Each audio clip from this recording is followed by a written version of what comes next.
एक पुरानी कथा के अनुसार एक अवैध प्रवासी अपने प्रेमी के साथ ट्रेन में सवार हुई। पुलिस जब लोगों के पासपोर्ट और पहचान की जांच करने के लिए ट्रेन में पहुंची तो लड़की घबरा गई। उसने ट्रेन से कूदने का फैसला किया, लेकिन उसके ऐसा करते समय उसकी चोटी खिड़की में ही फंस गई। चोटी फंसने से उसके चेहरे की स्किन के साथ साथ उसके बाल उसकी खोपड़ी से उखड़ गए और तुरंत उसकी वहीं मौत हो गई। लेजेंड के मुताबिक केवल पुरुष ही उस फेसलेस लेडी को देख सकते हैं, लेकिन जब भी वे उसके करीब जाने की कोशिश करते हैं तो उन्हें पता चलता है कि लड़की के कान, आंख, नाक और मुंह है ही नहीं। इस अर्बन लेजेंड के अनुसार शान जियाओ एक ऐसा राक्षस है जो चीन की पहाड़ियों में रहता है।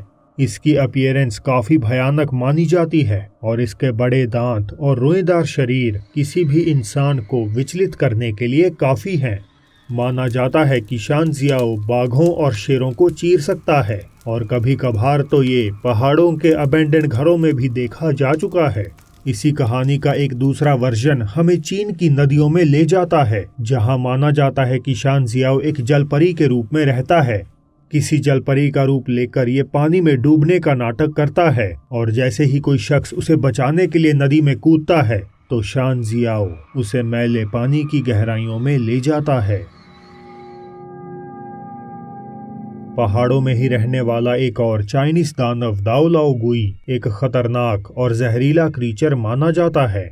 अगर तो दाओ लाओ गुई एक पुरुष है तो इसका जहर किसी भी इंसान को एक झटके में खत्म करने के लिए काफी है, पर वहीं पर अगर दाओ लाओ गुई एक फीमेल है तो इसका जहर एक ऐसी सूजन देता है जिससे मौत और भी ज्यादा बदतर हो जाती है और शिकार हुआ शख्स तड़प तड़प कर मर जाता है। चाइनीज पौराणिक कथाओं में इस राक्षस की सबसे भयानक अपीयरेंस है। इसका एक इंसानी चेहरा, एक बकरी का शरीर, शेर के दांत और बाहों के बगल के पास आंखें होती हैं।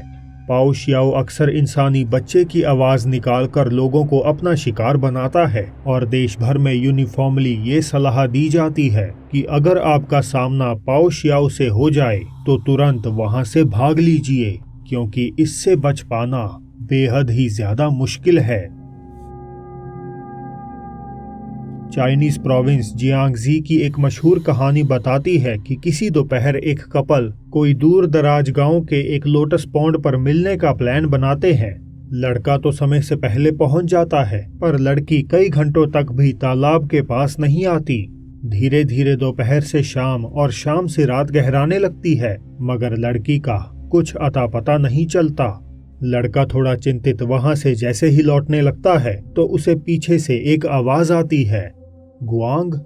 गुआंग इसी लड़के का ही नाम था और वो आवाज भी किसी और की नहीं बल्कि उसकी प्रेमिका की ही थी। आवाज गुआंग के करीब तो थी, लेकिन उसे अपने आसपास कोई भी नजर नहीं आ रहा था। लड़का पड़ताल करने हड़बड़ाहट में इधर उधर दौड़ने लगा और थोड़े समय बाद उसे आभास हुआ कि आवाज तो लोटस पॉन्ड के दूसरे छोर से आ रही है। वे दौड़कर उस ओर जाता है और जैसे ही वहां पहुंचकर पानी के अंदर झांकने लगता है तो एक हाथ उसमें से निकलकर उसे तालाब में ही खींचकर ले जाता है।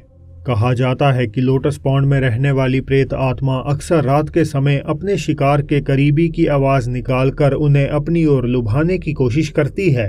अनसस्पेक्टिंग विक्टिम आवाज का पीछा करते हुए जैसे ही उसके नजदीक जाने लगता है तो वो स्पिरिट उसे पानी में डुबोकर मार डालती है। चाइनीज लोग अक्सर यह सलाह देते हैं कि रात के समय न केवल लोटस पॉन्ड बल्कि हर तरह के तालाब से दूर रहना चाहिए।